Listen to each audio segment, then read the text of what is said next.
Ano mga kadogo, tingnan niyo yung mga magkakapatid naglalaro. Nakakatuwang tignan. Ayan. Nanonood sila ng ano eh. Nilagyan ko sila ng sarili nilang TV dito. Ayan. Connected to Wi-Fi. Channel ko yung pinanonood nila. Oh, idol nila ako eh. Tsaka sila, nanay nila namin. Sila pinapanood nila. Ayan. Nakit ko muna itong dalawang sitio dito. Kasi naawa yung maliliit eh. Oh, babait oh. Babait oh. Ito si Bulak. Babait oh.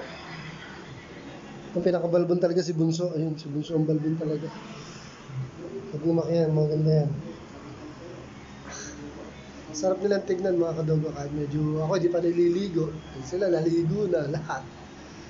Pero napakasarap. Dito na lang muna mga kadogo. Ako'y maliligo muna. Medyo may aso na ako. Thanks for watching mga kadogo.